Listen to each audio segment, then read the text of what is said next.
Welcome to Conversations. I'm Muqtadar Khan, your host, and today I'm going to talk to you about a battle that is going on inside the MAGA movement, inside the Republican Party, especially the right wing of the Republican Party. And this battle is essentially for who will be the successor to Donald Trump, who will become the Republican nominee in 2028. And the issue is amazing. It is whether it'll be J.D. Vance who is being portrayed as America first, or will it be somebody else who is Israel first? So this has become the dividing line, even though for most of the Americans, it is not foreign policy that matters, it is domestic policy that matters. One of the biggest crises, as you have all, those of you who observed the elections in New York, which most Democrats wanted to make it about Israel, where the Democratic establishment came across as clearly as Israel first, especially Schumer and Hakeem Jeffries and the other senator, I keep forgetting, Kristen Gillibrand. They all came across as Israel first, whereas Mamdani, who came across as the only New York first, New York last candidate, won the election in May. So now the battle began, and this all happened at Turning Point USA's annual convention or conference called America Fest or AmFest. So basically, what has happened here was that some voices who are seen as being very pro-Israel and supporting U.S.-Israeli strategic partnership came out and started literally calling out names and attacking people. Other MAGA voices like Candace Owens and Tucker Carlson and Steve Bannon and Megyn Kelly. And suddenly now you find that they were also at that event, and so they went after each other. And so it's absolutely fascinating. I'm not a regular viewer of conservative media and consumers, so I'm missing out, I think, on some of the subtle details. But there was nothing subtle about the bar fight that took place at Turning Point USA, which is now being led by Charlie Kirk's wife, Erica Kirk, who basically at the event endorsed J.D. Vance as a Republican candidate in 2028. It's very interesting. The move that she made basically says there was no third term for Donald Trump, and it's going to be J.D. Vance who is going to carry the conservative America First Republican banner. And then after that, of course, Ben Shapiro came out and basically lambasted everybody. Anybody these days who is critical of Israel is simply labeled as anti-Semite. And so he went on to call lots of people cowards and anti-Semitic, etc. But basically, it was Tucker Carlson who really exposed the undercurrents of the debates inside the MAGA movement. And so I'm going to play to you a clip of I think one of the most critical aspects of Tucker Carlson's speech there, and listen to that. And then after that, I will tell you as to how the alignment of America first versus Israel first is happening inside the Republican Party. And I think you will see the same thing inside the Democratic Party, even though nearly 90% of Democrats now do not swear by Israel. The leadership is still there. So you will see a pro-Israel and a pro-America agenda inside the Democratic Party too, but we will keep that for when that happens. But now here's Tucker Carlson, and after that, I will unpack that for you and actually show you who is standing up for Israel inside the MAGA movement. Jockeying for position post-Trump. So Trump created this amazing coalition, bringing in people who had never voted Republican before but were very enthusiastic about him. And that coalition took over the most powerful government in the history of the world. So there's a lot at stake here. And so the question becomes, who gets to run it after? Who gets the machinery when the president exits the scene?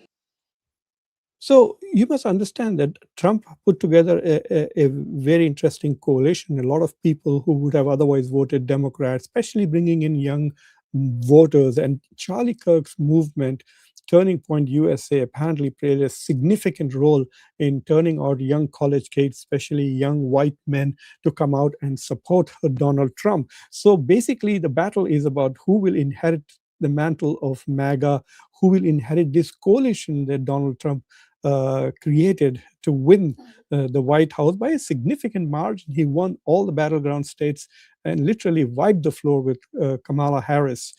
So let's continue with Carlson. He's talking very clearly and saying this battle that you see right now, and this is just 1 year, even 1 year is not yet complete. So watch. And there are a lot of people in Washington, maybe even in this room, who aren't quite sure what they want, but they know they don't want J.D. Vance. Okay? And so the attack, and you heard it from the stage tonight, there's someone here who's a very bad man, and he's friends with J.D. Vance. Could be me. I am sad about being used in a proxy war over politics in which I'm not involved in any level. I'm not an advisor to anybody. But I just think I should say that out loud, okay? There are people who are mad at J.D. Vance, and they're stirring up a lot of this in order to make sure he doesn't get the nomination. So this is true. So this raises... So he's saying very clearly this entire fight that is going on inside MAGA is because there is a segment in the Republican Party that does not want J.D. Vance to be the successor to Donald Trump. These days, there's a lot of chatter going on which says that the Trump himself is lukewarm towards J.D. Vance. And just 3 or 4 days ago, Marco Rubio had a 2-hour press conference. And I did watch it. Obviously, he's the Secretary of State, and I cover foreign policy issues. And to me, what was interesting was that Marco Rubio's press conference looked more like a presidential, he was auditioning for the job of the president rather than talking as an acting Secretary of State or the Secretary of State who is at the moment focused on foreign policy. So yes, they are probably looking at this. So, and let's continue with Carlson because he explains why they don't want J.D. Vance. This is the obvious question, which is why are they mad at J.D. Vance? Such a nice guy, which he is. They're mad at J.D. Vance because he is the one person, and things could change, of course, but right now, who really kind of buys the core idea of the Trump coalition. Now, what is that idea? Ladies and gentlemen, anyone know? Anyone know? America first. It's America first. It's really simple.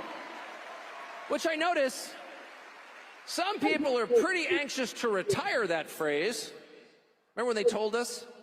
That's a bigoted phrase. Really? It is. And then they just decided to ignore it in favor of MAGA, Make America Great Again, which I'm obviously for. But how do you make America great again? By putting America first. Now, what does that mean? I'll be more precise.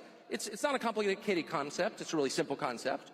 The U.S. government, the largest organization in human history with the most well-funded military in history, ought to, in all the decisions it makes, put the interests of American citizens first. That's it. So this is what Carlson is trying to say, that there are some people who do not want the MAGA movement to stand for America first. They want it to be make America great again. That is fine, but they don't want to do this because putting America first means putting the national interest of the United States first. And because J.D. Vance is seen as a person who places America first, he is not liked by some people, and we will show you who those people are. And he says very clearly, Ben Shapiro basically attacked Tucker Carlson for being anti-Semite, and apparently Tucker Carlson is now the anti-Semite of the year of 2025. And so they're saying, oh, and he's a close friend of the vice president, and he's a close friend of the vice president. So basically what they're trying to do is to, through association, generate the fail. Look at Tucker Carlson. He's anti-Semite. He brings a racist Nick Fuentes, who is, oh my God, that guy is unbelievable, a major racist on his forum and tries to normalize racism. So Nick Fuentes is evil, and Tucker Carlson is hosting him, and he's evil. And J.D. Vance is Tucker Carlson's friend, and he's evil, and therefore America first as a philosophy, as an ideology is evil. And so we need to get rid of that. And who is going to be the champion? It's going to be, guess who? La la, it's Mr. Ted Cruz.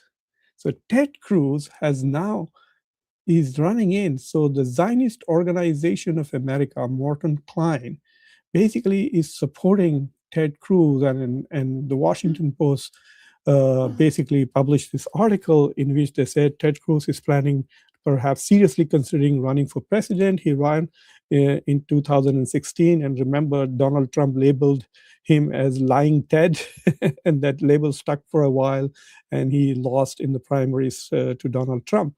So Ted Cruz now is running for president. If you read this article in the Washington Post, let me show you the top. Yeah, this is Ted Cruz with another presidential setting up a clash with J.D. Vance. But the whole article is not about anything that is a crisis in America, like a crisis of affordability in America, or the crisis with China, or the crisis of manufacturing, loss of jobs, all the problems, inflation, etc., that America is facing.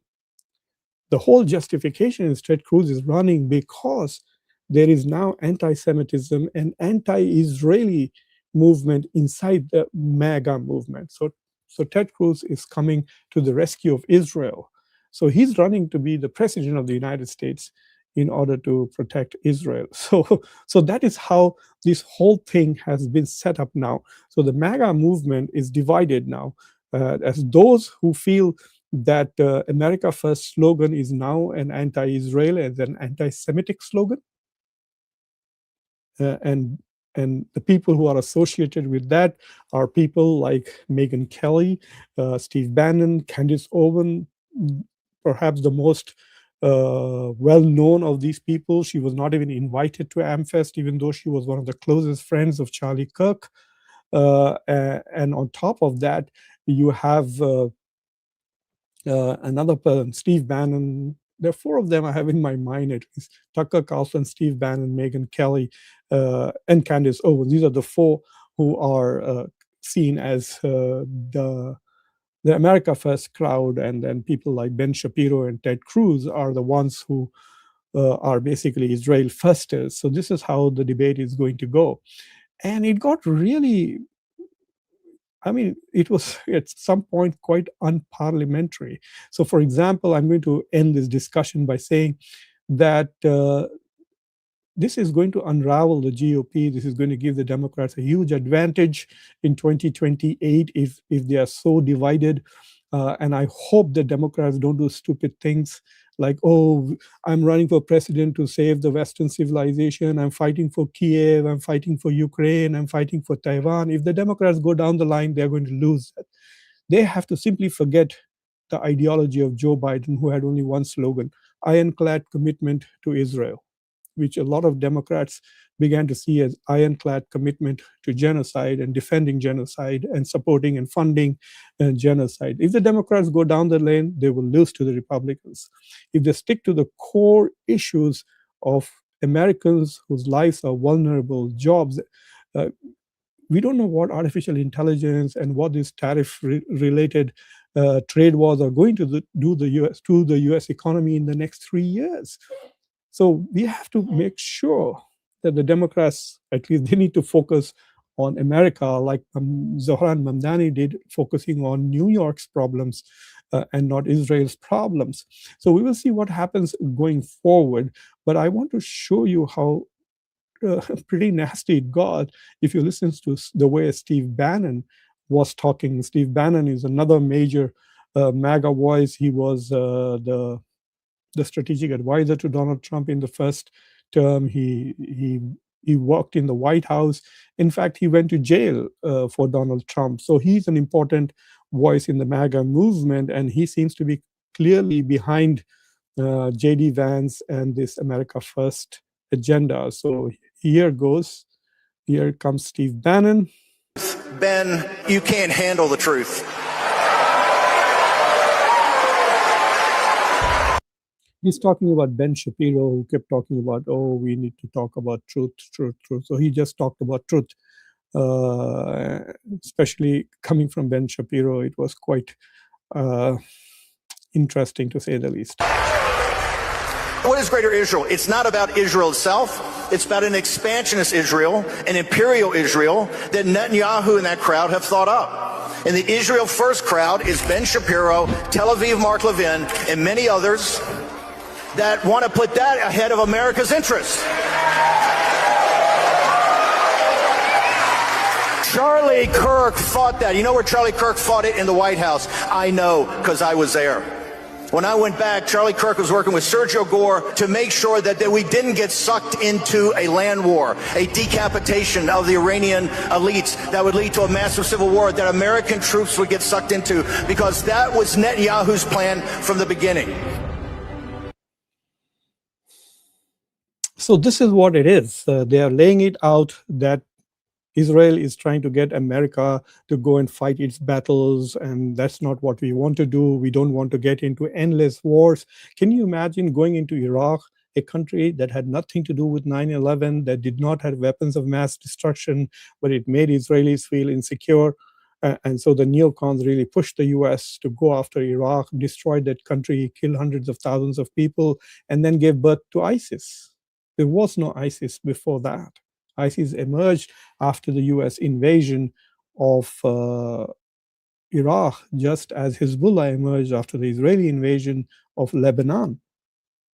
And so now you don't want to have another land war. Can you imagine the US going and invading Iran, destabilizing the country, and then God knows what ISIS 2.0 or ISIS 3.0 is going to look like coming out of a country that has been invaded and destroyed. So this is what the Bannon crowd, Bannon, Tucker Carlson want to say. If it threatens the US, yes, we will go and fight. In fact, in that particular speech, Bannon very clearly says, look, if Israel wants to go and attack Syria, be my guest. You want to attack Lebanon, be my guest, but do not drag us into that war.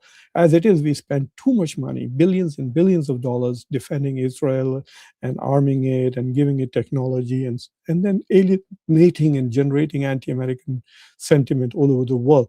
So anyway, it looks like the battle lines have been drawn for the presidential primaries within the Republican Party. So what is at stake is not just the nomination for the president, but also at stake is who is going to inherit the MAGA movement, and what will be the priorities of the MAGA movement. Or will the Republican parties be for America, or will it be for Israel? And I think that's what the debate is going to be on the right for a long time. I think this is a great opportunity for the Democrats. All they need to do is to focus on affordability. If they remain focused on affordability, because things are getting tough, I can tell you that. This week, I bought all my meds. Now I buy medicines once in 3 months, and the prices have gone through the roof. By the grace of God, I'm doing well, so it doesn't hurt me. But I can imagine for people, for an average American family, that inflation must be hurting. So anyway, so something interesting has happened. I'm describing the battle for Republican nomination 2028 as the battle between Israel first and America first. But I think a lot of that will be impacted by how the Republican Party does in 2026 in the midterms. If Donald Trump becomes a lame duck president in 2026, which means if they lose the House as well as the Senate, one thing that is sure is that the Democrats are going to try and impeach him again. And that is what he's afraid of. Anyway, we will see. As always, I will keep an eye on the developments. So thank you for watching Conversations. Please subscribe to the channel if you have not already done so. Like this video, press the bell icon, and don't forget to share this video with your socio-political network. Until next time, I'm your host, Muqtada Khan. Take care.